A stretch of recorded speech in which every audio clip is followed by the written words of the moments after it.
Hello, I'm Piercen Dooling. This is my microeconomics tic-tac-toe project, the video.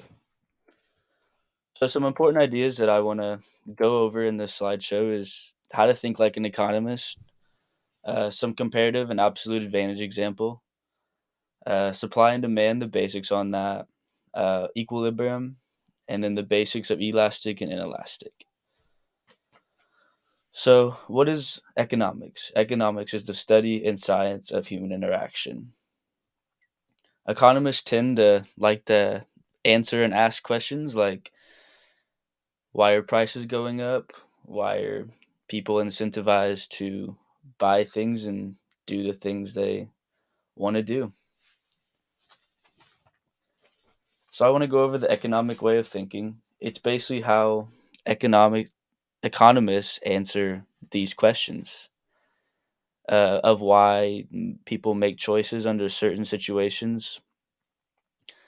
The economic way of thinking provides a framework for how to make these decisions and make the right choices and how to make policies. Economics is also how people act in their buying habits and why they want things and how people think and why people do what they do. So the first thing is trade-offs, and why we have trade-offs is because of scarcity. We cannot have we can't have everything basically. There are always incentives as well. It is why we do anything. We use opportunity cost. We trade off our time to have a job to make more money. We give up our times to, I don't know, go to a baseball game instead of hanging out with our family or doing laundry or cleaning your room, something like that. Trade offs is one of the most important aspects of economic thinking and realizing that this is why people do things. Opportunity cost is also very, very important. I like to think of it kind of in the sports references. I can't practice every single day all the time, so I have to give up 20 minutes or 2 hours to do my homework, which I could be doing something else. Another topic in economics is fast, cheap, and good. It says that we can't have all three. So, say you want a fast and good car, it's probably not going to be cheap. Or if you want a good and fast meal, like say McDonald's, yeah, it's going to be fast and cheap, but is it really going to be that good? So we just talked about trade-offs.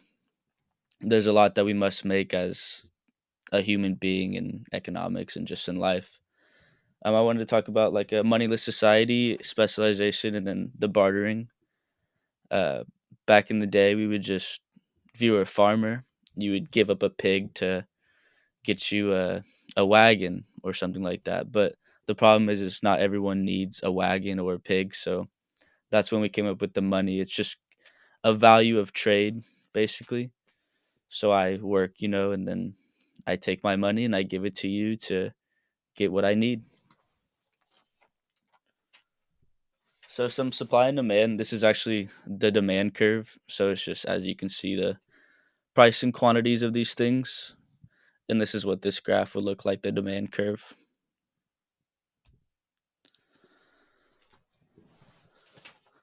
So comparative advantage and absolute advantage is a way of specialization. Basically, if I can do two tasks and you can do two tasks, you kind of have to figure out we can only do one at a time, right? So we have to figure out what is the best for the two people.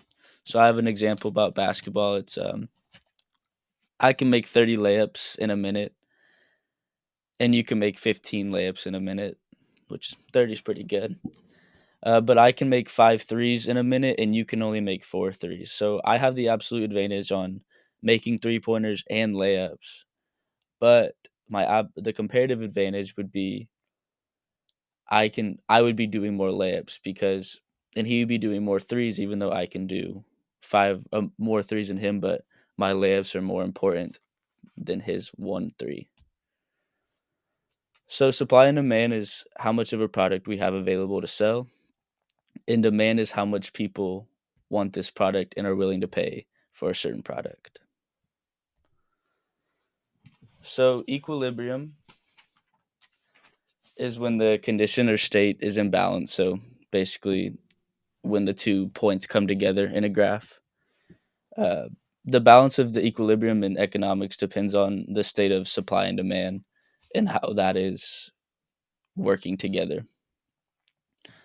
So consumer surplus is I have an example for it. So say the price for a new pair of shoes is $50 and I'm willing to pay 60 for those shoes and you are willing to pay 75.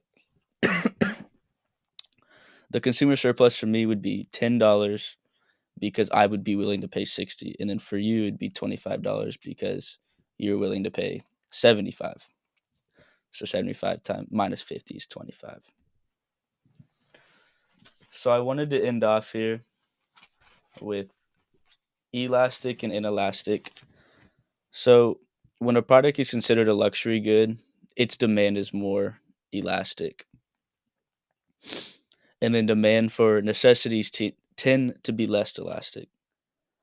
So a custom and highly specific product is relatively elastic because there are more substitutions. And substitutes are like when you have a pair of jeans and then it turns into there's also you could buy khakis, you could buy shorts. So if the price of jeans goes up, then you can just go buy khakis or shorts. So that's why. And thank you. That's the end.